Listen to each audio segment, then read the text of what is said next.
There's a long history behind the developer ArtDink. They've been around since the mid-80s or so, but you probably haven't heard of them if you are from outside of Japan, just because they have been in the mines the entire time that they have been in business.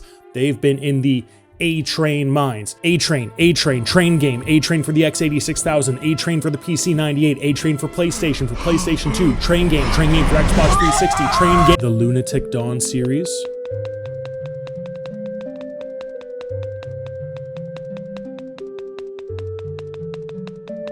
As well, back in the day, they helped Enix port some stuff, most notably Ogre Battle from Super Nintendo to PlayStation, and nowadays you might know them as the developers for the HD 2D remakes of Dragon Quest 1, 2, and 3. But something happened in the 90s with them. They stopped doing train games, and they stopped making Macross games as well. Because some evil occurred in that studio. It was exorcised from their walls, but unfortunately was unleashed upon the rest of the world.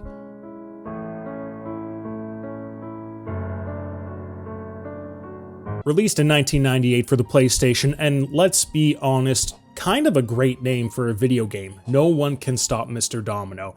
I can't think of many other video games in the world that their title is a threat. Maybe He Is Coming is another threat, or that could be a promise, depending on how you look at it. I Have No Mouth and I Must Scream is a threatening sound for a game, but is not a threat in its own. So good on ArtDink for making one of the only games to have a threat as their title. Really puts the player in their place before even putting it into the console. So the game itself is some sort of weird mashup of like a puzzle and a racing game.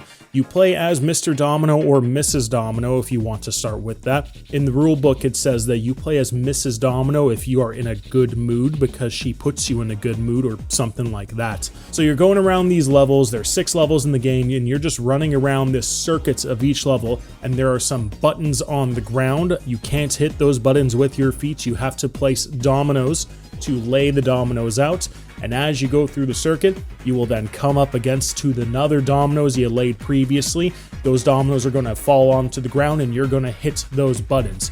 They call the buttons tricks in the manual. Tricks is what you're trying to do.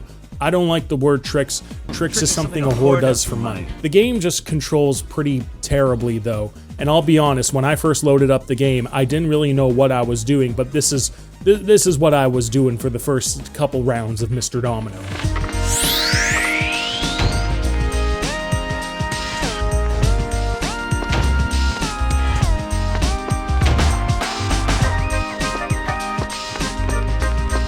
Just overall, the game just controls way too slow. It needs to be way more precise, especially for a game like this that is requiring precise movement, precise domino placement, and such like that. You know, I don't mind the aesthetic of the game. It does look nice. There is a lot of colors. Every time you hit these tricks, it adds more stuff to the level. Kind of just makes your life harder though, since it's already a little tough to control. Now you have more shit you gotta run around. And you know what, I will admit, I got a little smile on my face every once in a while when I would hit one of these tricks and some goofy shit would happen in the world.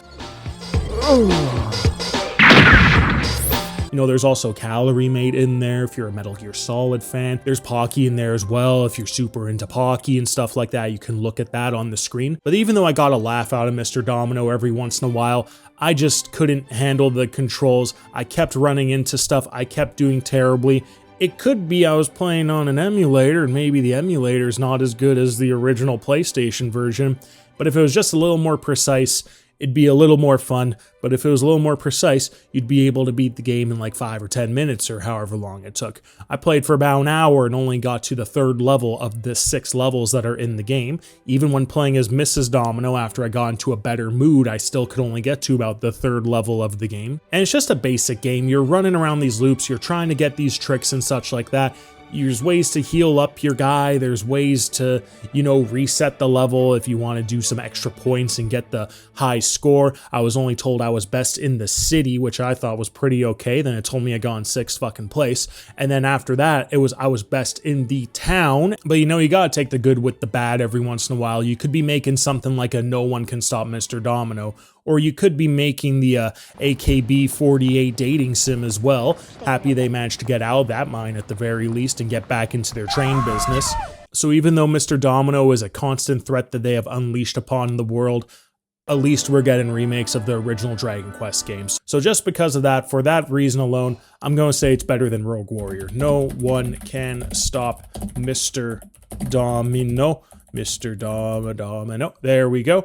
There we go. That's the list so far. Third best game ever made. No one can stop Mr. Domino.